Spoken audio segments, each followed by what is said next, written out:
before we ring the bell, so a prayer for peace. So let this music open your soul.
Silence is the language of God. In our classroom, there's a sign that says, "Silence is your perfume." And after that beautiful prayer for peace and the ringing of the bell, the invitation is to enter into the sacred heart, the shared heart, where awareness begins to flower.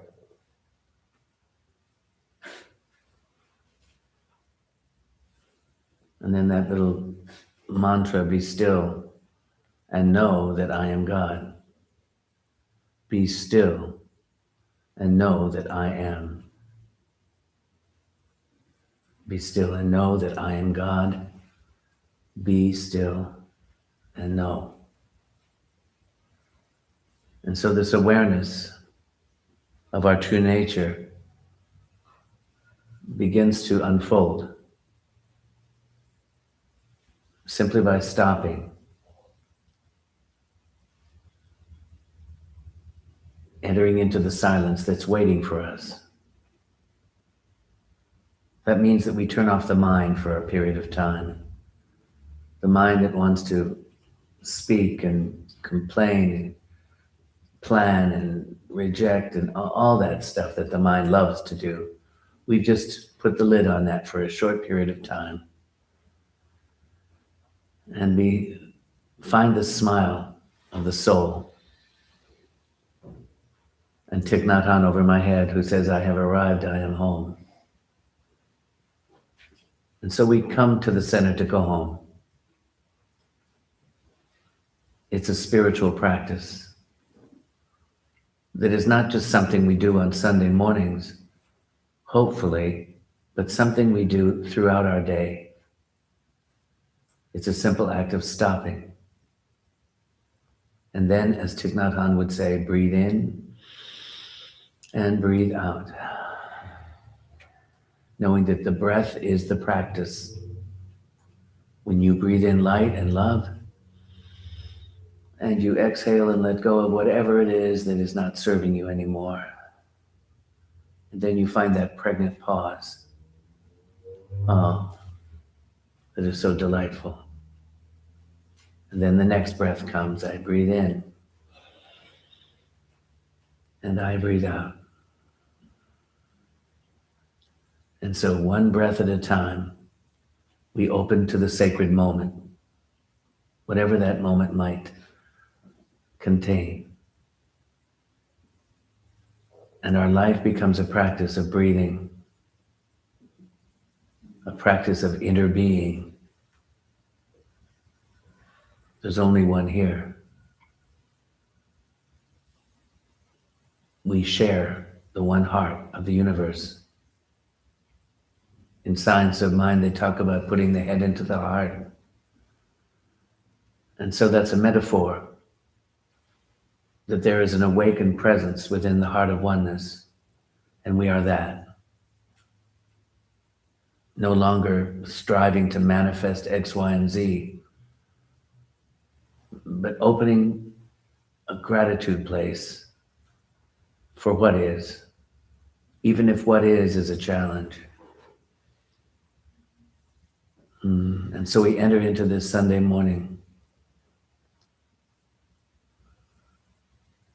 concluding our month-long inquiry into love, exploring relationships and inner beingness with gratitude for the flowering of awareness that is always happening. With a deep inhalation, give a sigh for the divine, and open your eyes, and let's look into the face of God everywhere around you.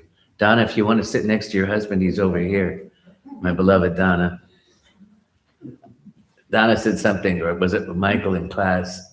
They took a class from a religious science minister that wasn't me. And they said the whole time it was all about manifesting stuff. And they say, you're all about the heart. And I said, yep, I am about the heart. So I've spent my whole life manifesting, and God knows, I manifested this center. It's going to be my 37th anniversary on Easter Sunday. I started here Easter Sunday, 1989. Sylvia she's nodding her head. She was here that Sunday. And I thought, why do I have to start ministry with Easter? Because I remember growing up as a little kid in the Midwest, if you didn't go to church on Easter, you were going to burn in hell. I mean, that was the one day you had to go to church, you know? And I'm starting my ministry on Easter Sunday. And I can remember Ernest Holmes saying, it's a metaphor. And the whole premise was that you have to have your own resurrection, and what needs to die and what needs to be born again. And so Anastasia's nodding her head, when you take something that's historic and you turn it into something that's relevant for life, well, then it's so exciting. So I get to have another resurrection with y'all on the 37th Easter Sunday here at the center, and I'm so looking forward to it. But it's about manifestation. I manifested the most wonderful center. I manifested the most wonderful husband. We've been together for 50 years. And by the way, it's his birthday today. He's 78 years old, that sweet little thing. And I've known him when he was a lost little soul, and guess what? He's still a lost little soul, but he's just a little bit older. And but I'm so grateful. The one thing that I, at my 77 years of life, have manifested is this capacity to be committed. I am committed to this teaching. I mean, it changed my life. Science of Mind changed my life. And I realized that I was there to turn the tables on the teaching. When I started off as a new minister, they said, we don't know what we're going to do with you. I said, because my very first talk at Asilomar, I stood up on the stage and I told them that I came to this through dance and spirit. I said, as a dancer, you're told that in order to do a plie and a releve in dance, you have to imagine that there's a dime squeezed between your butt cheeks. And then I did a plie and they said, it's time for this organization to drop the dime. And somebody dropped a quarter and it rippled. Oh, we don't know what to do with you. Well, it's a metaphor. Anyway, so I've been dropping the dime for a long time. And when I brought the idea of the heart into this teaching, it changed everything. And so this month of February, we're talking about love. And what's the theme for the month? Oh, love is all you need. And this Sunday, we're talking about love, relationships, and radical honesty. Love, relationships, and radical honesty. And we're always in relationship, whether it's to the moment, to our garden, to our community. I have these beautiful gardens. And when I was evolving as a minister, the one person that changed my life was Ralph Waldo Emerson. And he was a transcendentalist. And he said, nature is a mute gospel. In other words, it's preaching to you. And my second degree was in horticulture. And I found out I wasn't here to be a great landscaper and cut down all their trees. No, I was finding the sacredness in the plants. So that career went out the tubes because everything was sacred in the garden. And so I go out in my gardens now and everything is blooming. And Emerson says the earth laughs in flowers. So I go to these flowers and they're preaching to my soul. My neighbor, he's such a sweet man. He's a military guy, but he's very serious. And he loves beautiful women. And so he's always telling me about the latest girlfriend that he had. And he brought over his prettiest one. Her name was Ildi. And she came and she wanted to see my garden. And we strolled through the garden and I picked her a bouquet of flowers. And she was so grateful. She wanted to come to the center. And the next week I said, so how are you and Ildi doing? And he said, oh, Ildi dumped me. I wasn't good enough for her, apparently. And I said, oh, Tim. And I went to the garden and I picked him some camellias.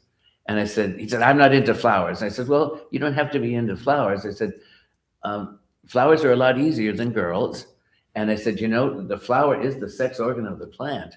So I said, you might want to think of it that I just handed you a multiple orgasm. And I thought he would laugh, but he took those flowers and went in the house and shoved them in his face. So I'm doing my best to create harmony in the neighborhood with flowers and trying to deal with relationships and people. I don't know, it's just, but when you find that everything is part of your journey and your relationship to the Sacred Heart. And for me, the garden is a huge part. Sylvia knows when I came into the center this morning and I'm watering all the plants and all of a sudden there's a little bug on his back in the classroom. His little legs are going like this. And I thought, I might as well just step on him and throw him out. And then the voice said, David. So I went and I got my little plastic glass. I scooped him up and I carried him outside and I put him in the flowers over there to the side. And I thought, okay, I'll drink to that. Yeah, so I pulled out some of my gurus. For the Love of God is the sacred book of all the great spiritual teachers from the Dalai Lama all the way down to David Stendhal Rast, Houston Smith. And the one that spoke to me today was a man named Stephen Levine. And he was a student of Ramana Maharshi. And Ramana Maharshi is one of my all-time gurus. And he's very ancient. I have a little picture of him on my altar. And he moved to Arunachala when he was 15. He never left Arunachala, Megan. He stayed there his whole life. And I'll look at this man and I feel like I'm merging with him. Adam knows what I'm talking about. Like when I go to the bathroom and I look at Einstein, I look into his eyes and I feel like I'm merging with Einstein. And I don't know what's that all about. It's that shared experience of oneness. And so I have Ramana Maharshi sitting on my altar and I'm merging with him. So here's Ramana, his teacher. He said, Ramana reminded me repeatedly This is a quote from him. God, guru, and self are one. This divine presence, the teacher, and the self that we all share are all one. So could we open to that bigger idea, Stephen? It's all the one life coming to us. He reminded us of that all the time. And as my practice deepened, feelings of separation from God completely diminished. All there is God. And we sing that song, I am you, you are me, we are one. We move from the me into the we, and we arrive at the all, that it's all one. The flowers are God in the garden, Sylvia. That little bug was God in the form of a bug. I know, Richard, it sounds crazy, but we have to be a little crazy if you're going to hook up to the truth. This is the wisdom of the heart, Donna. And he goes on. He says this, in the direct experience, we all enter into what I call a shared heart. A shared heart. It is experienced and it's deathless, that which precedes birth and extends even beyond death. Oh, I love that. It's before birth and extends beyond death. So there is no death. All that dies is the finite. My very first funeral was Barbara Rowland's sister, and I didn't know what I was going to say because she was this young mother of two little girls. And I went to the Bhagavad Gita, and it says, as I opened the Bhagavad Gita, you talk about manifesting, it said, spirit was never born and spirit never dies. And then I realized we are spiritual beings. We're having a human experience. The little dog that you had, she's still with you. And Humphrey let us know that. So in this direct experience of the shared heart, if experienced, the deathless, that which precedes birth and extends beyond death are still here. He goes to say, since that time, I have found myself often using the term God. I am very comfortable with that term because I don't have the foggiest idea what it means. But I see no place that it is absent. Indeed, it may be said that God cannot be known in the mind, but only experienced within the heart. Don is nodding her little head over there. We cannot know God. You can only be God. Thus, you cannot know the truth, but only enter directly into the moment in which the truth abides. Truth is an experience. It's a sip of the deep well of beingness. It's not a cluster of words or thoughts or even insights from the mind. So it's something we engage in. It's something we enter in. When Susie went to that display of the artists and they were talking about their inspiration, inspiration is spirit and the soul of man. When I was a dancer on the dance floor and they said all movement is discovered, it's not invented. It took me into my master's thesis on the anatomy of inspiration. And I began to explore people like Mozart and those that were having a direct experience with this something that was greater. So what if he's pointing to that something that we all can experience when we get out of the me and we sit there and maybe look at a flower or hold a puppy in your arms? There's something that opens our heart, Ben. And when you take people on these walks, you're taking them into a mute gospel. He goes on to say, there is in all our striving a profound homesickness for God. Wow. We're all homesick for God. When we touch another, we touch God.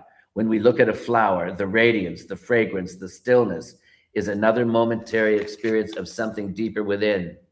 When we hold a baby, when we hear an extraordinary piece of music, when we look into the eyes of a great saint, what draws us is that deep homesickness for our own true nature, for the peace and the healing that is our own birthright. So it's all here for us. When David had that experience in Nashville, you were having that with the music. I was watching the Olympics this year, and it always feels like I'm watching a piece of art. And this young little lady named Alyssa Liu, she's a 20-year-old. She won the gold medal, and she's a wild person like you, Megan. She's not the conformist. And when she spoke the other day, she said, I am here just sharing my heart. Isn't that beloved? Is that my Phyllis? Oh, honey, it's so good to see you. You talk about someone who shares my heart. However, in a sense, there is no such thing as going home to God. We are already in the living room. All we need to do is sit comfortably in the chair and wait. Or as my wife says, the arms of the mother are always around you. All you need to do is to put your head on her shoulder. Open to this divine presence that's just waiting for us to experience it. Adam goes into nature all the time, and we got this app where we can tell what birds we're listening to. I mean, what is nature but a mute gospel? I mean, Phyllis knows this. I mean, when you go for a walk with her in nature, every plant has significance. You'll have to come and look at the garden. It's overwhelming. So she goes on to say, in that experience of limitless beingness, there is no reference point. There's no duality. There's no one separate from God to describe the experience. Rather, it is an emerging, a dissolving, and a dying into your own true nature. It's time to go home, Sylvia. When you go out and work with your kitty or in the garden, a little photograph fell out of a book that was maybe 50 years old. It's a young David in his 20s. And I saw this young man who I was then with his little cat, and the cat was up in his arms. That cat died later, and it was like my soulmate. I mean, to have a cat as your soulmate, when I couldn't do human relationships, there was a time when I didn't do human too well, but this cat was, and that photograph, I put it on the altar right next to Ramana Maharshi so I can remember him and that sweet connection with the pussycat, and then the guru, reminding me that it was taking me to that place of the God within. At the very end of this, he says, is for the love of God that we love at all. God is not to be found in the mind, and the mind is all that separates us from God. Tell that to science and minders. Indeed, if you make a list of all that you hold precious, of all that you fear losing, of all that you think you are, of all the gains and the praise and the guards, you would have a list of your separation from God. Ooh, all the stuff about me is going to keep you away from that which is not me. He says, you would have a list of all that the mind protects and defends and attempts to maintain in a false solidity in all it keeps to maintain its own separate reality. So the mind would separate us from what the heart knows as oneness. There is no me that has this huge resume that, well, Anastasia started this beautiful class and I sent her a picture of a flower and they said, just bloom and shine. And she sent me a big smiley face. And I know that's what she did because her soul was on fire. And that's kind of what it is in life. You know, I'm not here to enlighten you with some great concept of how you could manifest a better illusion. I'm here to just be the love that we all are and invite you to join me. You know, it's like we leap into this experience of divine love. Ben was talking about the ecstatic dance classes, and I used to do that for the longest time. And I remember Phyllis had me come down to an event down, I don't know where it was. Georgia? It was somewhere in Georgia, yeah.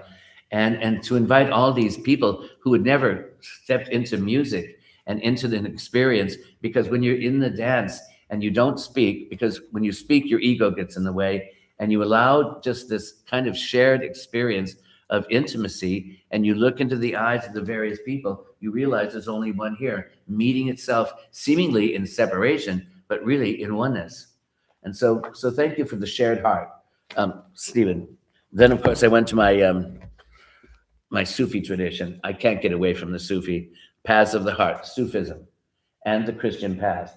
Sufi, they say, put the head in the heart and call on beloved.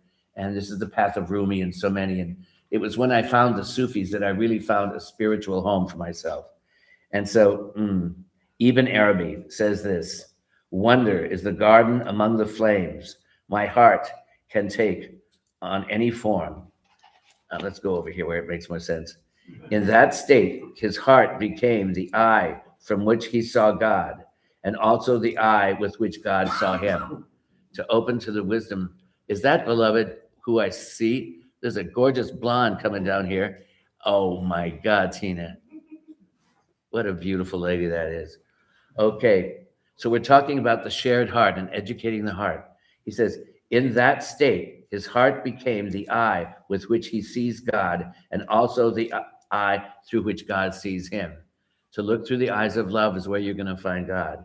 And in the heart, the shared heart, the spiritual man lives in intimacy with the divine, with the origin of all, through the theosophanies, whose outward manifestations constitute all the beauty that is reflected in the world around us. He lives in the inner garden, that inner paradise, constantly aware of the ubiquitous nature of the divine. And he calls him a gardener. Oh, isn't it sweet? You know, me, the gardener, loves that. So at the center of our heart, there resides but one reality, above and beyond all form.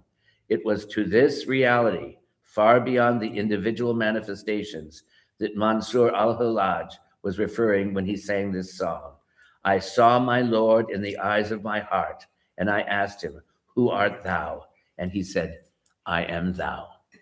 So when you find the divine love and it begins to awaken in your heart, it's going to say, you have found me in you, because we are one.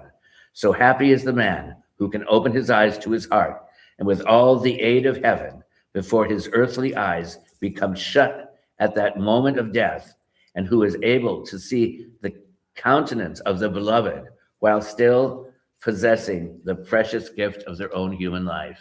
Yes, I am a human, but the divine is right there in my experience.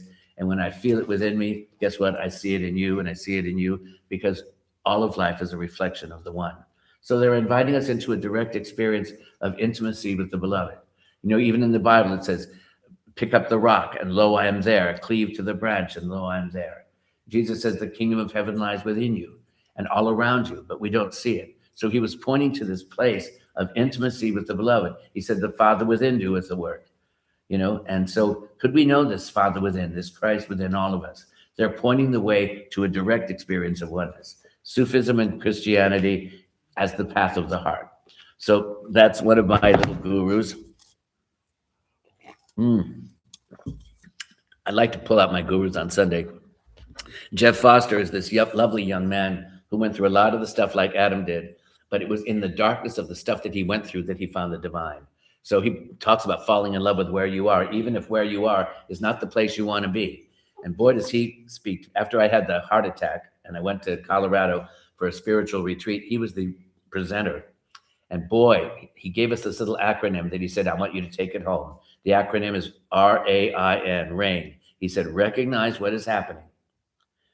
You know, and he talks about the deepest acceptance of what is happening. A, accept it.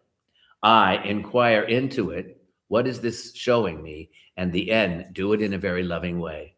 So in a loving way, you recognize what's happening and you say, what is this trying to show me? So at the very beginning of the book, he says, as we open up to our life and love and the healing, as we awaken from the dream of our separateness, we meet not just the bliss of existence, but also the pain. Not only the ecstasy of life, but also the agony too. So we're not trying to run away from that which is uncomfortable. We're saying, okay, there's a pony in here somewhere. And so eventually we come to trust the process of no process at all, that we are life itself unfolding. And so he says, stop playing the happiness lottery. Give yourself a break from seeking and discover that natural happiness that you already are and that you have always been. You know, the divine is right there waiting for us to experience it. Could we just stop our nattering nabobs of negativity and give thanks and go within, be still and know that I am God? You always are, you always have been. And in this inbuilt contentment that doesn't depend on life's ever-changing content. So the home that you never, ever abandon is always the present moment. This is the moment the Lord has made, and Pam Hurdy came back into it. My beautiful angel back there. Yeah, and you know, I live by one simple premise, that divine love brings together and maintains together in harmony and balance those who belong together. So if you're here on this Sunday morning, divine love brought you here. And divine love brought me to this community. Divine love brought my wonderful board members, our music team that is so devoted. Jody is like a sister to me, and God knows, divine love did it all. I was telling Jody, my little blind and deaf pug, I took him to the vets to have his monthly shot, and the vet started screaming at me. He said, oh, these damn pugs, their little claws, they curl around like this, and I had him to trim the paws. And Jody said, don't you ever do that again. Trey said, I couldn't believe he was getting mad at the pug that his claws were curled around. And he said, they're so hard to cut. People, it's a pot. I mean, the home that you never, ever abandoned is always the present moment. So this is the whole Jeff Foster. That's how he begins this lovely book. And then he gives us this little poem at the end. He said, before I'm anybody, before I am the one who knows, before I am the one who doesn't know, before I am this or that, before I am man or woman, before I am a something or before I am anything, I am. Could we find the I am? We want to define ourselves as all those other parts. And he says, this no thing, this I am, allows everything. Ooh, this wide open space, this unlimited, incomprehensible, in which every thought, sensation, feeling arises and subsides like waves in the ocean, this ever-present, unchanging I am is awareness itself. Adam knows that awareness. He courts it every day. That's what we are. We are the I am. We are life itself. We are the great mystery. We are the creation. And we also are the destruction. Like the cloudburst in the vastness. I am born absolute and relative. I am every mother, every father, every son, every daughter. I am every slave in ancient Rome. I am every child on the streets of Calcutta. I am every dying sun, the birth of every star. This divine presence is everywhere. There's no place that God is not. I cannot even be something without being nothing at all. I cannot be nothing without being all that there is. This is my crucifixion and my resurrection. This is love beyond understanding. This is the heartfelt of the cosmos. I am that. I am that becoming love. So the invitation is to move into the mystery of belonging to something so vast. Megan knows that when we have our talks, she's always going into this thing with that oneness. But then Megan comes back. She said to me, I am the weather, I am the sky, but sometimes I'm living in the weather. And so could we know the sky of our being? And yes, the weather is going to come. There's going to be the tears and the fog and the what, but it's all existing within that bigger something.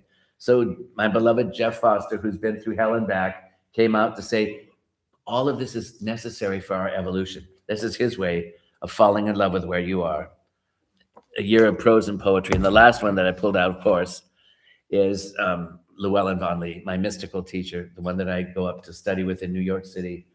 Oh God. I was with him one time and I stood up in the audience and I was crying and I was having this catharsis and he said, and so what's the problem, David? And I said, well, I'm so afraid that I'm going to lose control. And he says to this audience, he thinks he has control. And then they all laughed and something lit up within me. Could I let go of the need to be in control and just let myself have a direct experience? So Llewellyn says this, living into nothingness is the affirmation of our true nature, into nothingness, of the space within us that is truly alive. That's our spirit. We're a spiritual being. We're having a human. So could we know this spirit, this no thing? He says, knowing what is formless allows us to live fully in the world of form. And it opens a gateless gate, inviting us into the wonder of what is not. A song without words or music, and a dawn without light, a night without darkness. We are entering to the mystery of the one. Ooh. It's so abstract, you can't nail it. He's inviting us into nothingness, Adam. Adam likes to hang out in nothingness. He's smiling at me now. So skipping over to the end of the book, he says this, seize upon the outward, even if it flies crookedly, wrote Rumi. In the end, the outward leads you always to the inward. So the outer teacher takes you to the inner teacher, but the greatest teacher is life. So whatever the outer teacher, sometimes the outer teacher is not what you want. When Adam was having those little things with his head, but they were taking him into a place of acceptance. And I just love the way this stuff works. So the Sufis talk about the world of form being a secondary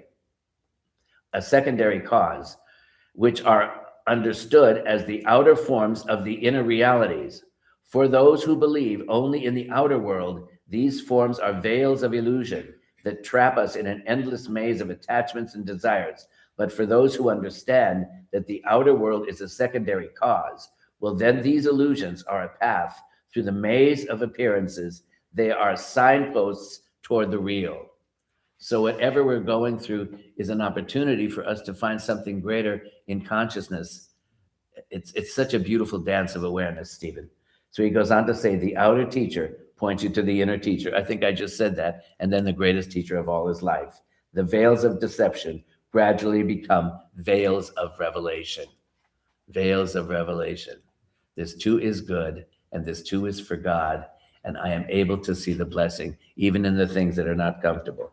Veils of distortion that cover up the truth with a capital T, they change from even, they change form even as we try to see through them. So it has to do with materialism and the distorted belief that meaning comes from material accumulation. More so, it has to do with our greed and the greed of a global consciousness. It's not the outer that determines our emancipation. He says, as we put the earth, and we are put on this earth, for a little time, that we may learn to bear the beams of love. The great beloved needs lovers to share the secret of the divine, a love, the mysteries of our oneness, and the revelations of truth with the big T. All of humanity carries the memory of the divine love affair, which belongs to the soul.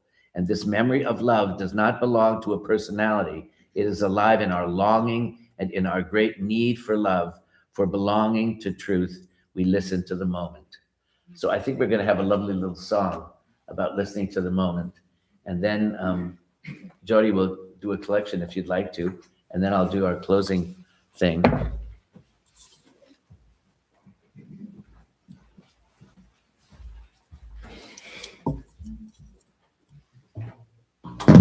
Ooh.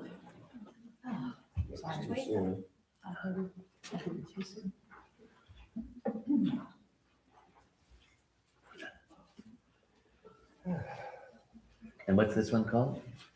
Gonna walk this road. Gonna walk this road.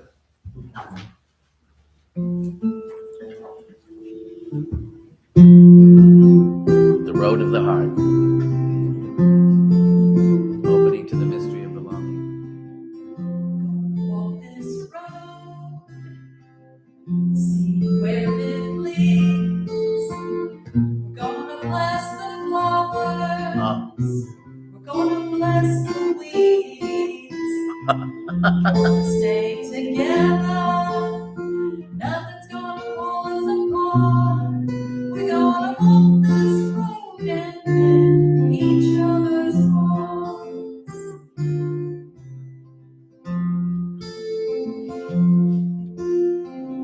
Gonna spread good news all over this land. We're gonna raise our kids with a loving hand. Gonna stick together. Nothing's gonna pull us apart. We're gonna walk this road and mend each other's hearts.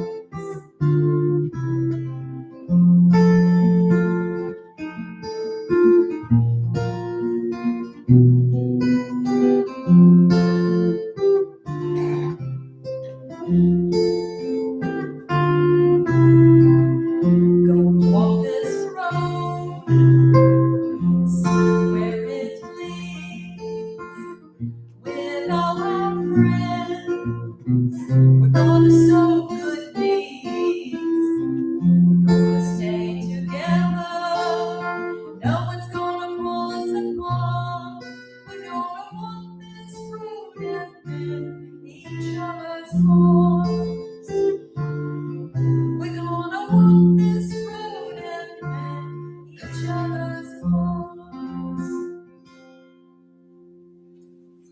Oh, yes, you can give him a little hand. Okay. Beloved Jody, let's go into that lovely place of awareness. For whom the bell tolls. The bell tolls for thee. It's an invitation to go home. To that shared heart of oneness. Where love abides. Acceptance reigns supreme. To accept things the way they are. And then we find that spark of possibility, of gratitude. And we set an intention to show up for what is. With the awareness of love leading the way. In our teaching Science of Mind, they say, let love lead the way. and then the law will make the way possible.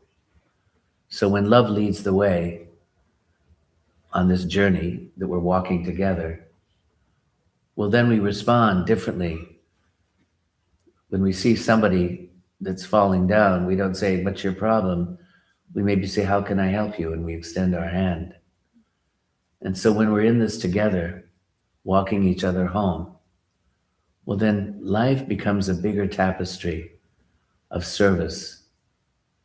Jesus' message was just to love one another as I've loved you. So could we love one another, even the little bug on the floor that needs to be emancipated? The person who's frowning, could we give them a smile and notice how even a smile can transform? What a beautiful opportunity life is always presenting to us when we know that we're not separate from one another, that we are part of the one life. There is but one life. That life is God's life, and that life is perfect. And then we can affirm, and that life is my life now. It's everywhere, out picturing in this mystical union of oneness. Hear, O Israel, the Lord God is one. There's a Beatles song that says, "Imagine no religion, I wonder if you can." When we let go of the religions that separate us and we move into a deep acceptance of divine love, radiating through and around us, everywhere revealing itself, well, then we go home to that field of oneness where we see the divine presence shining forth in everyone. Basically saying, I am you and you are me because we are one. With a deep inhalation, give a sigh for the divine. And in your own penguin fashion, we're going to make a little circle.